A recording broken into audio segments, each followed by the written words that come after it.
Bab 195, tahap selanjutnya. Diunggah oleh Baca Suara. STEFFANVALE Point of View. Oh, Fritra hebat, aku bergumam pelan, melihat perisai kehilangan pijakannya, hampir terinjak-injak. Shield, teruskan panel-panel pertahanan itu. Jangan biarkan ada binatang buas yang menyimpang, aku membentak sebelum melihat ke bawah pada biji hitam misterius yang telah diperintahkan untuk aku hancurkan begitu binatang buas itu berada di dalam hutan Elsire. Saya menyaksikan ratusan binatang buas yang rusak digiring melalui dinding panel tembus pandang yang dibentuk oleh tim perisai. Itu adalah pemandangan yang aneh sebagai monster yang biasanya tidak berada di dekat satu sama lain berjalan lamban mengikuti. Laba-laba seukuran anjing, serigala besar, dan bahkan ular dengan kepala di kedua ujungnya, berbaris, tidak menyadari apa yang sedang terjadi. Beberapa pasukan bertugas untuk melindungi masing-masing perisai untuk berjaga-jaga jika ada binatang buas yang terlepas. Bahkan Unat memiliki tujuan mereka. Lebih baik salah satu dari mereka mati daripada penyihir. Aku mengarahkan mataku pada pasukan besi yang memegang senjata baja biasa, bahkan tidak mampu memperkuatnya. Menyedihkan. Aku menoleh ke penjaga yang ditugaskan pada pasukanku, seorang lelaki kurus dengan poni yang menutupi matanya. Bisakah kamu membaca di dalam hutan? Dia meletakkan telapak tangannya ke tanah sebelum mengklik lidahnya. Kisaran saya dipotong menjadi keempat di dalam sana. Sepertinya kamu harus ikut dengan kami. Aku menghela nafas. Dia menjauh dariku. Apa? Bukan itu. Sebelum dia bisa selesai, saya meraih penjaga, berharga, dengan tengkuknya. Lihat, saya tidak peduli jika Anda penjaga berpikir Anda berharga karena sihir voyeuristik Anda yang sesat. Anda akan aman dengan tameng dan kastor pribadi saya. Petik 2.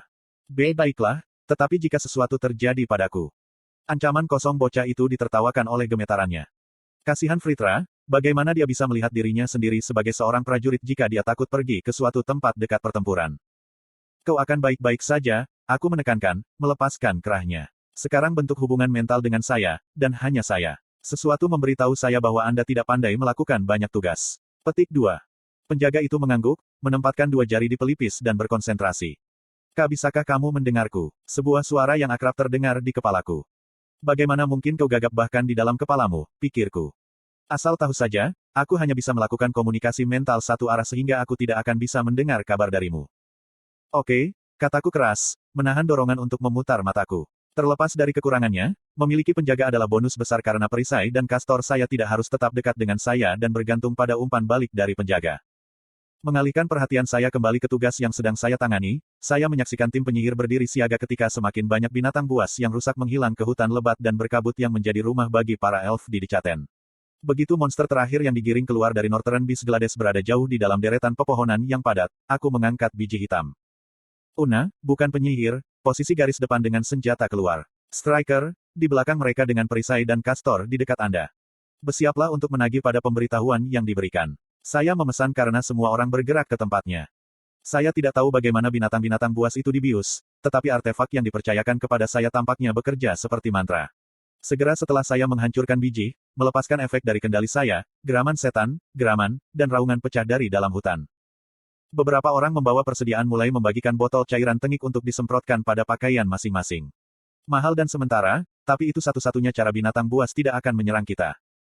Momen keheningan yang tegang terjadi ketika semua orang menunggu sinyal saya. Aku melenturkan tangan, ingin segera beraksi dengan lambangku yang baru terbuka.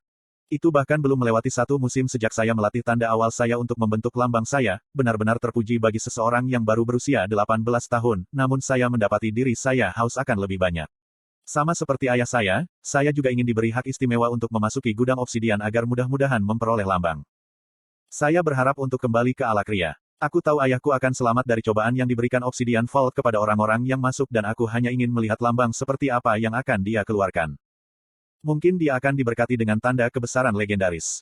Jika itu terjadi, House of Vale kami akan melambung di dalam Vekor, bahkan mungkin di dalam semua Alacira. Saya tahu bahwa ayah saya tidak akan bisa mendapatkan pakaian resmi. Meskipun dianggap muda, dia masih hanya penyihir tingkat menengah, sama seperti saya, meskipun usia saya 2 kali lipat.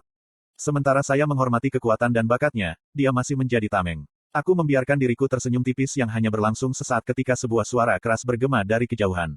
Dengan indera dasar saya ditingkatkan oleh lambang saya bisa mendengar teriakan samar dari apa yang hanya bisa dilakukan oleh elf yang berpatroli di daerah itu. Melirik ke belakang untuk memastikan bahwa artefak pensinyalan ada di tempat untuk memandu kami keluar dari hutan, aku menyiapkan diri. Biaya, aku meraung menutupi seluruh tubuhku di mana, satu lagi puncak lenganku yang baru diperoleh. Para non-mage dikenakan biaya tanpa keraguan atau keengganan sementara bahkan para penyihir maju dengan kekuatan yang tidak biasa. Mengambil beberapa saat untuk melihat ke bawah, aku menyadari itu mungkin cahaya lembut yang berasal dari tubuhku yang mengisi pasukanku dengan percaya diri.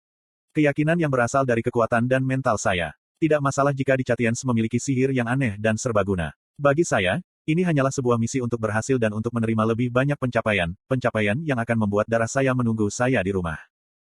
Saya berkelok-kelok melalui labirin pohon, bahkan tidak dapat melihat kaki saya sendiri karena kabut tebal. Namun, mudah untuk melihat pertempuran antara elf dan binatang buas mana yang telah kami biarkan lepas di tanah mereka. Meskipun kalah jumlah, para elf memegangnya dengan cukup baik melawan binatang buas. Panah menyala yang ditembakkan dengan akurasi menakjubkan jatuh binatang demi binatang, kecil atau besar. Beberapa tentara elf bahkan dapat mengendalikan pohon di sekitar mereka untuk menjebak dan mencekik beberapa binatang besar. Seorang penyihir musuh muncul, perempuan yang lebih tua dengan rambut pirang yang keluar dari helmnya. Dia tidak memiliki senjata tetapi dari tangannya keluar bila angin mematikan yang mampu membelah beberapa binatang sekaligus. Itu target saya. Seren, fokuskan perisai kepadaku dan jaga jarak dengan Mari. Terkirim, Ashton, tetap dekat dengan mereka dan sampaikan posisiku kalau aku dalam bahaya. Perintahku, mengambil langkahku. Panel poligonal mana melayang di sekitarku, siap untuk bertahan melawan segala proyektil sementara dengung samar terdengar dari belakang ketika Mari mulai mengisi daya sihirnya. Aku menyalurkan mana melalui lambangku, suatu tindakan yang wajar seperti bernafas sekarang. Menghunuskan pedangku, diperkuat oleh instiller terkenal, aku menyalakan senjata dengan api bergerigi yang merobek dan membakar daripada membakar. Aku mengedarkan lebih banyak mana melalui lambangku dan keluar ke seluruh tubuhku untuk memperkuat anggota tubuhku. Kekuatan menerobosku ketika aku berlari ke depan ke tengah pertempuran seperti seorang striker sejati. Pedangku berdengung, bersinar terang seperti suar bagi pasukanku saat aku mendekati peri pertama di jalanku. Peri ramping dengan rambut pendek dan alis keras menoleh padaku, mata melebar. Mulutnya bergerak dan angin mulai berkumpul di sekitar belati rangkapnya, tetapi sudah terlambat. Saya kira memang benar bahwa penyihir dari Dicaten, meskipun serbaguna, lambat. Bagaimana tidak efisien dan primitif. Pedangku merobek belati yang telah disilangkannya untuk membela diri sebelum menebas tubuhnya. Tanpa diduga, aku merasakan pedangku melewati lapisan mana. Jadi, bahkan penyihir lemah seperti dia bisa mengenakan dirinya sendiri di mana. Aneh sekali. Aku tidak membuang nafas lagi saat aku menghabisi peri yang rusak.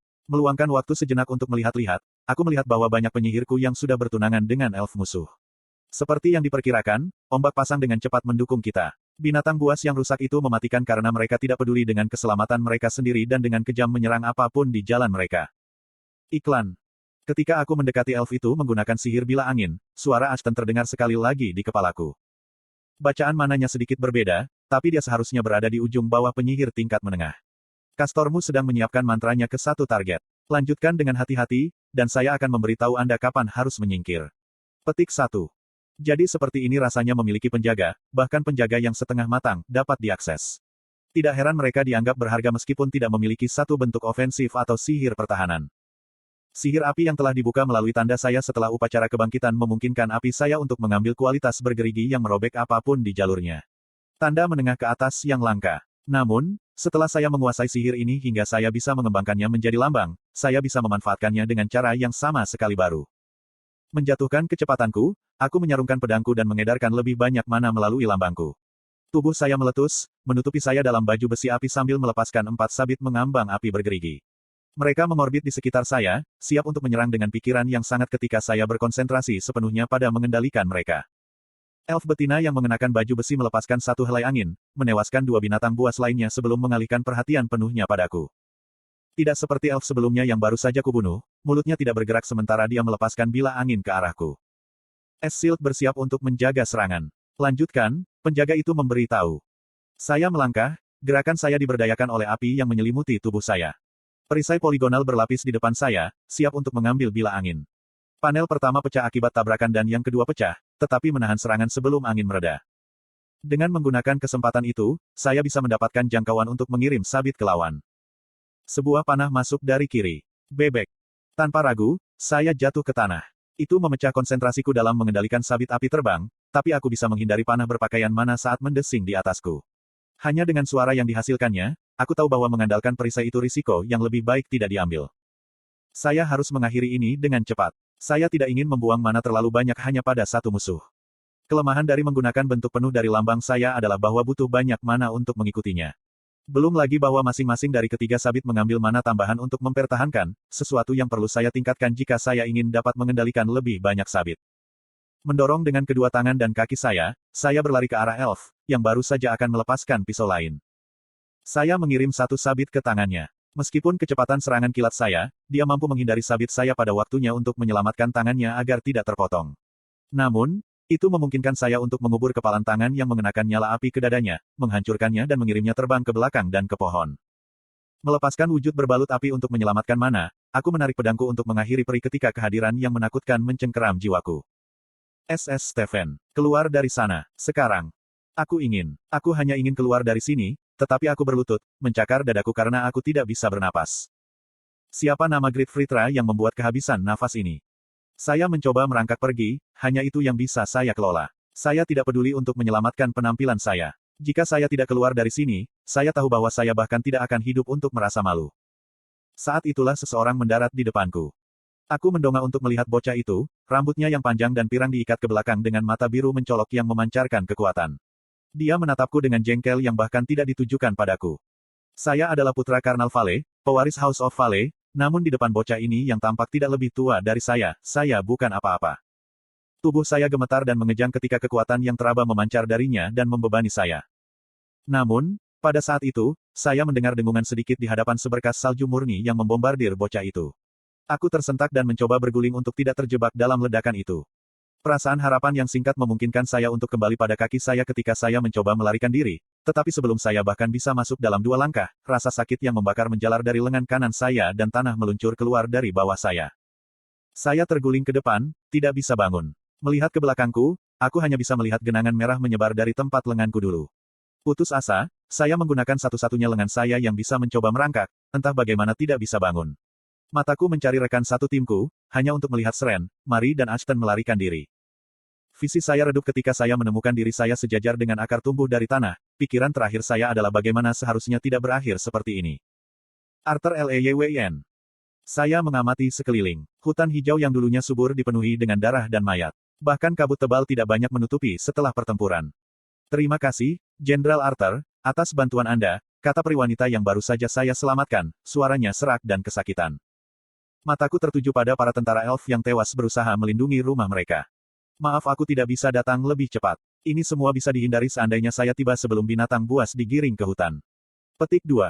Peri itu menggelengkan kepalanya. Tolong jangan minta maaf. Hasil dari pertarungan ini akan sangat berbeda jika kamu tidak datang sama sekali. Sekarang, jika Anda permisi, saya harus membantu dan mengumpulkan anak buah saya. Petik 2. Sambil terus memakai baju zirahnya, elf itu lari, memeriksa tanda-tanda kehidupan sementara lebih banyak elf datang untuk membantu. Apakah ini yang dimaksud Agrona ketika dia mengatakan perang sedang berlangsung ke tahap selanjutnya?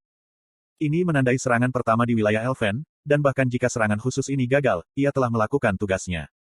Sampai sekarang, hanya Sapin yang menerima serangan paling berat, yang membuatnya mudah untuk mengalokasikan sumber daya ke tempat sentral, tetapi sekarang karena musuh kita juga menyerang di tempat lain, bagaimana Dewan akan memilih untuk menangani ini? Aku harus memeriksa Jenderal Aya untuk melihat apakah dia butuh bantuan, pikirku sebelum menunduk memandang Alakrian bahwa aku berhasil tetap hidup. Saya telah memotong lengan dominannya tetapi sebaliknya membuatnya tetap bisa. Semakin sehat dia sekarang, semakin lama dia bertahan selama ekstraksi informasi. Kamu, tentara membawa senjata, aku memanggil peri rumah di dekatnya yang ditugaskan untuk mengambil barang milik rekan-rekannya yang jatuh. Peri muda itu memandangi senjata di tangannya sebelum menyadari bahwa dialah yang dipanggil. Ya, Jenderal Arthur. Saya menunjuk ke Alakrian di tanah. Bawa yang ini ke kam dan bungkus lukanya supaya dia tidak kehabisan darah. Ada pandangan jijik yang melewati wajah elf itu, tapi dia dengan cepat menyembunyikannya dan menundukkan kepalanya untuk memahami. Oh, dan pastikan dia tidak bunuh diri sebelum aku menginterogasinya, aku menambahkan ketika elf itu mengambil musuh yang terluka. Iya Pak, katanya dengan semangat baru, tahu bahwa musuhnya mungkin akan bernasib lebih buruk daripada mati.